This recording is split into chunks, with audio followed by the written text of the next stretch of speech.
Bonjour mes chers amis, nous sommes bien aujourd'hui sur la chaîne de télévision vidéo La Voix de la Vérité, chaîne que je suppose vous appréciez de plus en plus et que j'espère qu'elle vous informe de plus en plus de tout ce qui s'est passé dans le monde et spécialement dans les pays où une révolution a réussi et où ils sont passés d'un régime féodal, un régime féodal capitaliste à un régime socialiste, et que toutes ces révolutions-là sont passées par ce qu'on appelle un régime socialiste, marxiste-léniniste. J'ai pu, grâce à ces différentes vidéos, introduire des informations, des chapitres instructifs sur le capital, sur la critique du capital. J'ai parlé de Mao Tse-tung, j'ai parlé de la Chine, j'ai parlé de la Russie, et là je vais attaquer aujourd'hui un chapitre du petit livre rouge de Mao Tse-tung, petit livre rouge de Mao Tse-tung, le chapitre 26 sur l'unité. Vive la République populaire de Chine. Le petit livre rouge de Mao Tse-tung, chapitre 26, l'unité. Lecture par Dr Benfissa Ahmed. On s'en lassera jamais de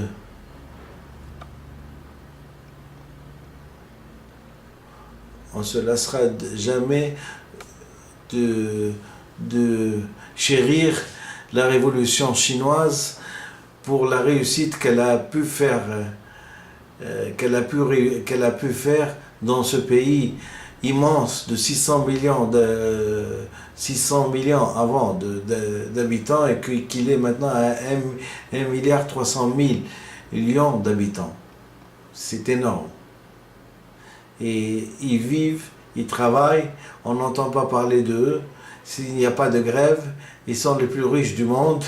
Ils ont une armée qui peut équivaloir à d'autres armées, et c'est cet exemple-là que j'ai pris. Bien sûr, il y a la révolution russe, je ne l'oublie pas, puisque elle est à l'origine de toutes les révolutions socialistes.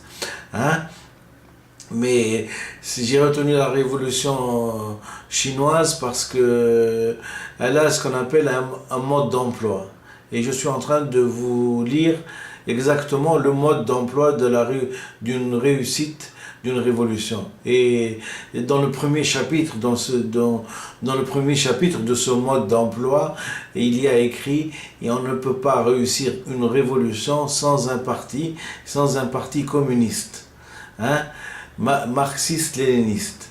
Donc, pour la révolution tunisienne, si on veut passer d'un système politique féodal, d'un système politique capitaliste, on se doit de nous unir et d'unir l'effort de la paysannerie et des ouvriers pour réussir et pour les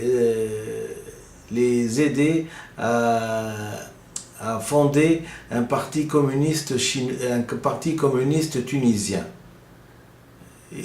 Dans la vie, pour réussir, il faut commencer. Et pour commencer, il faut aller au début. Et donc, c'est un petit peu ça. Il ne suffit pas d'avoir une place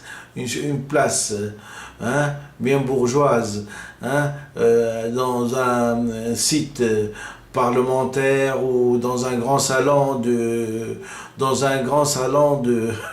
du Parlement pour réussir à rendre service aux petits Zaweli, paysans entre parenthèses, aux petits Zaweli de Bousselm, qui, le pauvre, souffre aujourd'hui d'inondations. Je ne sais pas, toutes les misères du monde se sont abattues sur la Tunisie, et j'espère que le bon Dieu nous aidera à vaincre ces éléments de la nature, et nous aidera à réussir notre passage à une socialisation de la population. Donc je continue sur l'unité. Vive la République populaire de Chine, 25e chapitre, l'unité. L'unification de notre pays, l'unité de notre peuple et l'unité de toutes nos nationalités sont des garanties fondamentales de la victoire certaine de notre cause, de la juste solution des contradictions au sein du peuple, 27 février 1957. C'est seulement par l'unité du Parti communiste qu'on réalisera l'unité de toute la classe et de toute la nation. Et c'est seulement par l'unité de toute la classe et de toute la nation que l'on vaincra l'ennemi et accomplira la tâche de la révolution nationale et démocratique.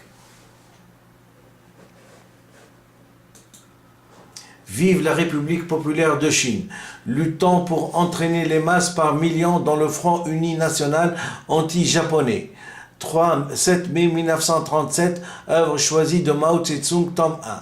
Nous devons unir étroitement toutes les forces de notre parti sur la base des principes d'organisation et de discipline du centralisme démocratique.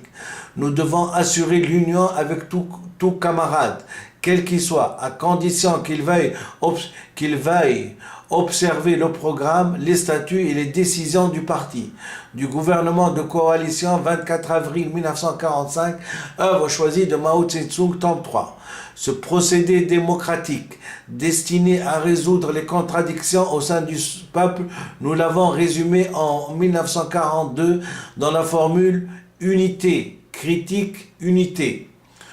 Plus explicitement, c'est partir du désir de l'unité et arriver en résolvant les contradictions par la critique ou la lutte à une nouvelle unité reposant sur une base nouvelle.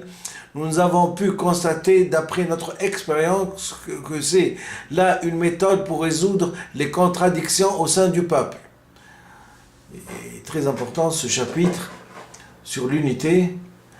Et donc je vais relire ce dernier paragraphe. Luttant pour entraîner les masses par millions sur le front uni national anti-japonais. 7 mai 1937, œuvre choisie de Mao Tse-tung, tome 1. Nous devons unir toutes les forces de notre parti sur la base des principes d'organisation et de discipline du centralisme démocratique. Nous devons assurer l'union avec tout camarade, quel qu'il soit, à condition qu'il veuille observer le programme, les statuts et les décisions du parti. Du gouvernement de coalition, 24 avril 1945, œuvre choisie de Mao Tse-tung, tome 3. Ce procédé démocratique, destiné à résoudre les contradictions au sein du peuple, nous l'avons résumé en 1942 dans la formule unité, critique, unité.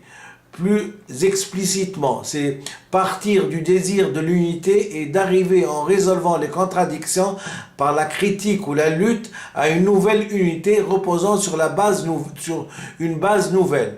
Nous avons pu constater d'après notre expérience que c'est là une méthode correcte pour résoudre les contradictions au sein du peuple. Je vous remercie infiniment et j'appelle de façon... Il me reste que les fantasmes, de façon fantasmagorique, l'unité des gens qui sont pour la révolution et des gens qui veulent s'unir et qui veulent que cette révolution réussisse. Et je vous rappelle que l'une des premières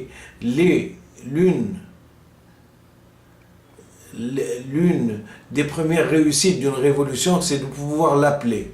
Appeler quelqu'un par son nom, c'est déjà le reconnaître. Et donc, je vous rappelle que jusqu'à maintenant, c'est-à-dire un an, 2 mois, que la révolution du 14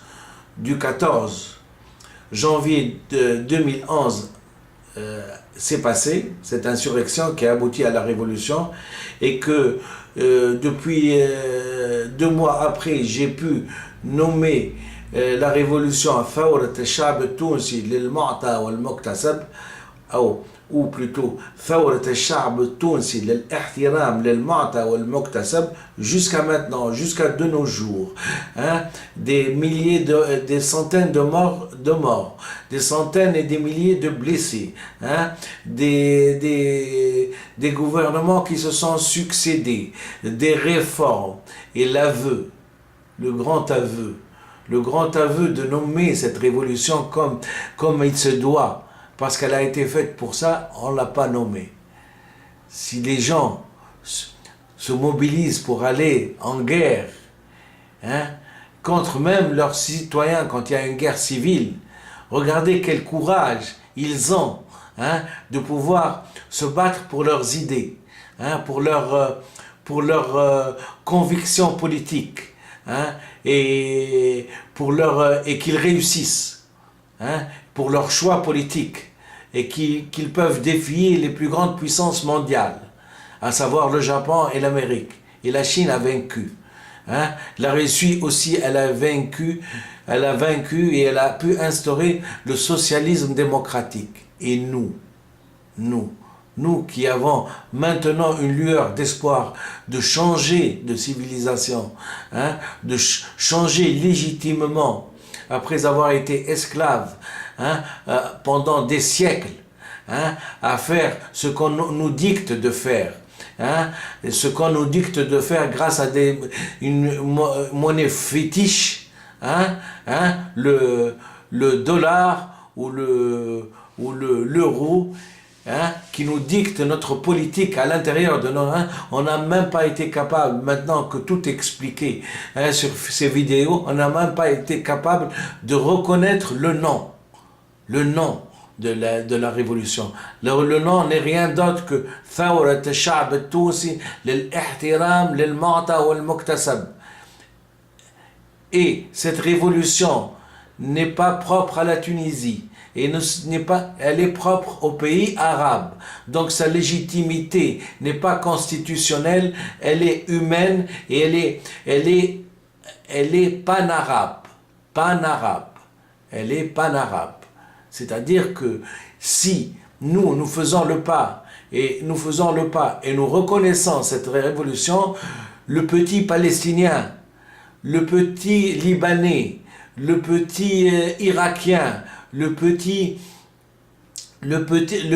Marocain, le petit Mauritanien, le petit Algérien, le petit Libyen, le petit Jordanien, le petit Syrien, le petit Saoudien, le petit Bahreïn, le petit Koweïtien ira un jour pour apprendre une langue qui lui fera conquérir l'avenir et qu'il n'aura pas dans sa tête un moteur bloqué en marche arrière pour conquérir le passé. Voilà la légitimité, d'où sort la légitimité de cette révolution, et les sources du droit, elle est bien au-dessus des sources du droit, étant donné qu'elle a comme source l'humanité, l'humain. Le respect de l'humain, le respect de l'acquis phylogénique, le respect de l'acquis phylogénique, le respect du mu'ta et du muktasab. Et je vous rappelle que le mu'ta et le muktasab, c'est un terme qui a été tiré du Coran. Et c'est un appel au respect du Coran. Pour tous ceux qui ne veulent pas croire à mes convictions scientifiques, hein, qui parle de Almani et de je ne sais quel terme, hein, pour, comment on dit, jeter l'opprobre sur ma science, et ben voilà donc ma réponse. Ma légitimité, elle est humaine. Elle n'est pas ni constitutionnelle propre à la Tunisie, ni constitutionnelle propre à n'importe quel pays. Elle est humaine. Donc elle est au-dessus de la Constitution. Et elle cherche au respect de l'humanité. Je vous remercie infiniment et j'ai trouvé que, en parlant de l'unité, il était bon d'ouvrir cette parenthèse pour pouvoir répondre à certains qui veulent bien noyer le poisson, noyer le poisson dans l'eau en n'ayant même pas le courage de mettre les mots qui ont été dictés par Dr Benfisa Ahmed pour nommer cette révolution. Je vous remercie infiniment.